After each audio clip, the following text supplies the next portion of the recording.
Created by Brett. Yeah. Hey, it's Brett, and I'm here with Mr. Squarelens. How you doing?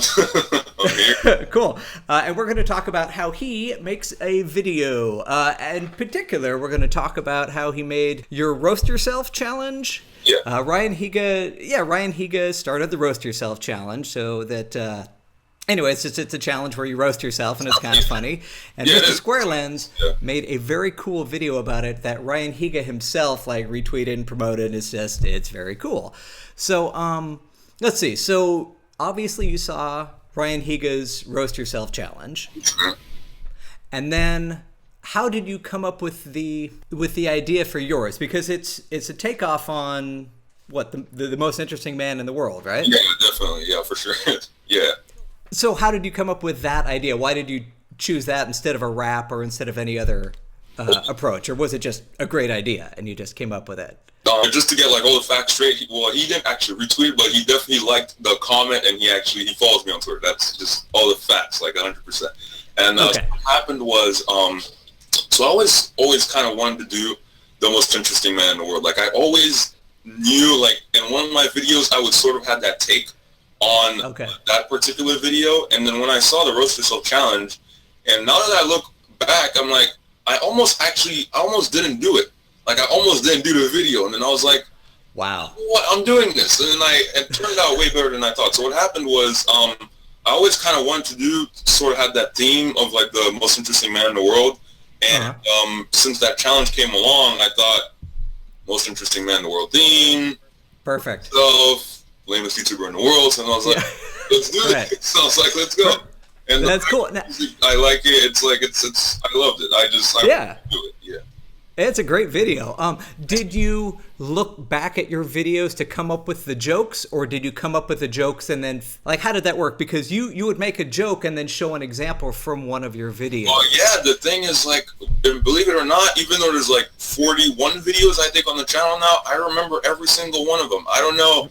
For example, if it's an element I might have used in an old one, I might be okay, I can't quite use this one because I used it quite a lot in the ones. Right. And I'm but I remember all of them. So whenever I would say something, I'd be I remember doing that in that video. What happened was I just had my phone with me, and right after I decided to do it, I just pulled out my phone. I typed all of them in notes, in the notes app on the iPhone. I was I'm doing this one, LeBron's hairline, Super Bowl. I was this is happening. That's pretty much how it happened. It was just I decided to do it, wrote them down, did it, turned out better than I thought it would. Yeah. I also want to get into the technical side a little bit. How did you set up your? I mean, this is a little boring, but how did you set up your camera? Do you own a tripod? Is it an actual video camera? And then what's the deal with you're shooting with a camera, but you also have your notes on the camera? I mean, how did that technical side set up? Yeah, of course. And what the thing is, usually when I write my notes, you do have the option to sort of email it to yourself. So I emailed it to myself, loaded it in a Word document, and just looked at the screen because my sister, believe it or not, she was on way on the side, sort of repeating what I wrote. So then right before I would say it, she would tell me, okay, so this is what you said next, and I was okay, then I said that. So then I didn't actually read it off of it. So my phone is actually my camera. I don't have an actual camera yet because, believe it or not, these things are extremely expensive. I'm still saving up for one because it's a pretty big investment. And the lighting, I just have I wish I could show you, but I'd have to sort of move it around. But it's two lamps. They're not really fancy lamps. They're just lamps that were just kind of in the house. I just sort of got them together. So then, believe it or not, they do a really good job. So yeah, they do. Pretty satisfied with them. So it's pretty much I have two lamps. My phone is my camera, and yes, I do have a tripod because they make tripods for phone, which is awesome. So yeah, that's it right up. So you watch a Ryan Higa challenge, Yeah. you Roast Yourself challenge. You decided to do the most interesting man in the world, take off on that. You came up with the jokes. Your sister read the jokes to you while you were shooting it on the couch, and then you get into editing. So you have all of your old videos, or did you download them from YouTube and use those, or how did you edit it together? Well, the thing is, I have a folder specifically called YouTube. So I have sort of all the past images I might have used in the old videos, all my raw footages, all my end results. I have a in progress folder within that YouTube folder I have a final products folder, so I have an idea like where everything sort of is, so I could go back and get them whenever I need to. So they were all kind of there. I didn't really have to go back and download them. They were there already, so it made it pretty easy. Okay. And the way I have mine set up is similar to that. I have pre-production. I have actually, I don't have a production folder, but pre-production is where I have my notes and my scripts and maybe any pictures that I might use. And then once I shoot, I take all the footage from the camera and I put it into that folder, and then I move that into my post-production, because it's, you know, before producing and then you produce it, and then post-production is when you're editing.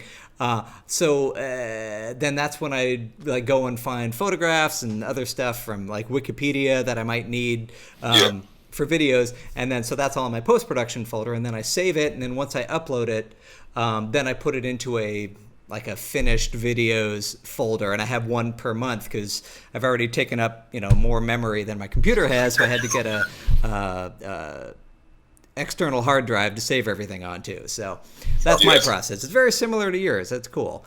So yeah, so you did that. How do you make the thumbnail? What program do you use for the thumbnail? Oh, this is gonna be so interesting. Believe it or not, as complicated as the channel might look, it is honestly so simple, all the little tiny things I do, because I actually make my thumbnails on PowerPoint.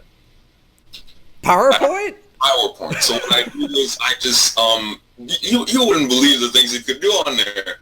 Like, for example, like you could, like adjust the glow options for the text. You could sort of like change the way the picture looks. So what I would do is it's sort of like a big collage, like in the end, and then like your computer could take a screenshot. So it's like you do all that and then screenshot, crop it out, make sure it's thumbnail size, put it up there. Everybody thinks you're like a Photoshop genius, but really it's only like, it's PowerPoint. You use it all the time.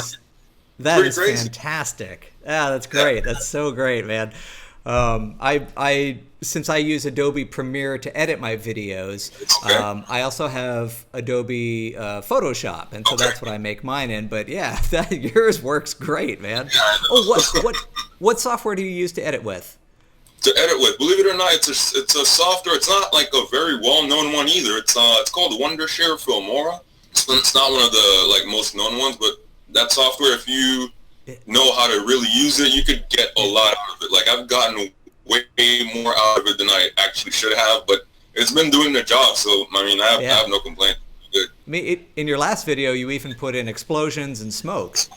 Yeah, and that actually, believe it has a green screen option. It's not like a really advanced one, but it actually does the job. So it has a green screen option. That's great. Yes. Hey, where did you get the music for the Most Interesting Man in the World? Well, what happened was I actually went on YouTube. It was a while back because I knew I would need it.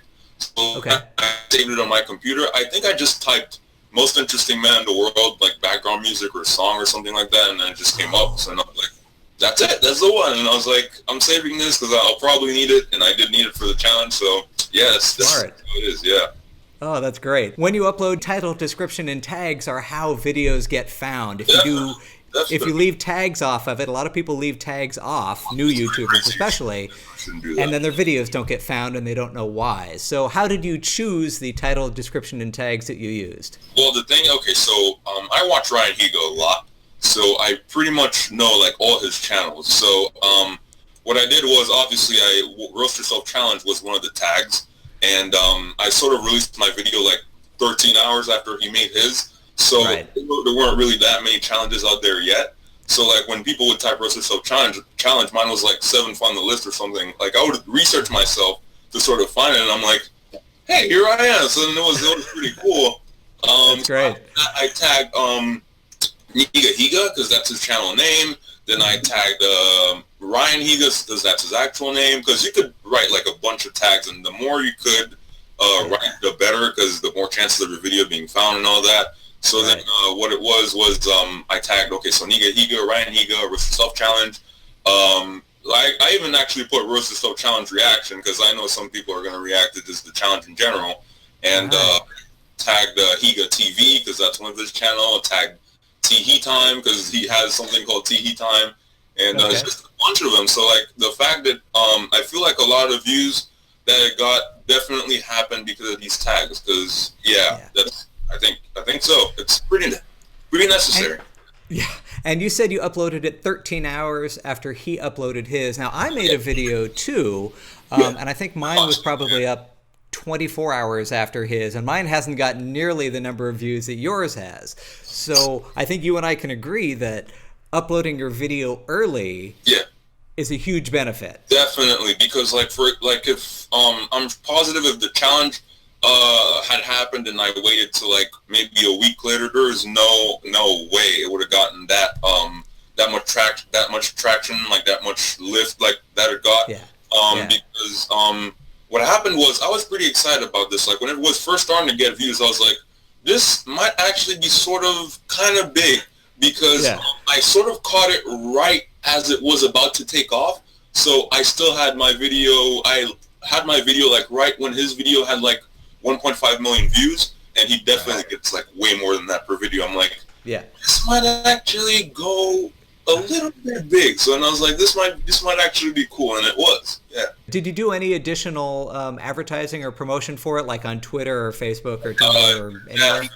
On Facebook, I actually have a Facebook page for the channel. It's not quite huge yet, I mean, obviously, but I definitely always post like whenever I have a new video. I just started using Twitter a lot more, and Twitter is actually how I got I think Ryan to notice it. He actually that's where he liked the tweet. I put like a bunch of links like everywhere. I was like, the Roasted Snow Challenge. Like whenever like some YouTuber would say something about it, I'd be like, so like get in on this, like do it. But then I'd leave my link there. I'll be like, okay. Oh, that's smart. Yeah. So then that's pretty much how it happened. I definitely did some extra ones, but I think the video already had enough lift to the point where I didn't actually need to do that much, but I wanted to make sure it was kind of like a thing, so I did my best to make sure it had an impact. And just so everybody knows who's watching, your videos typically get how many, like 100, 200, 300 views? Well, before that, I had, on average, I think it would be like maybe 100, 110, possibly 200. I had an old video, something about Steve Harvey with the Miss Universe thing. It had like 500 views. I was excited then. I didn't think now that last video, that Roasted Snow Challenge, makes it look like absolutely nothing, because it has like 15,000 more. But 15,000 views. That is excellent. It's actually insane. Yeah, they usually typically get like on like 200, possibly 100 something views, but never that. But so 15,000 because you uploaded early, you used a bunch of great tags. It was a popular video that a popular challenge that a lot of people were going to do. And it was a good video. Thank you. Yeah. Thank you. Appreciate it. Yeah. So I think I'm going to wrap it up. Thank you so much for talking with me. And everybody, you leave your comments and questions down in the thingy thing. And make sure to go subscribe to Mr. Squarelens. So anyway, thanks for watching. And that's about it. And we'll go watch some other videos of mine too while you're at it, because there's a lot of YouTube tips on this channel. Bye.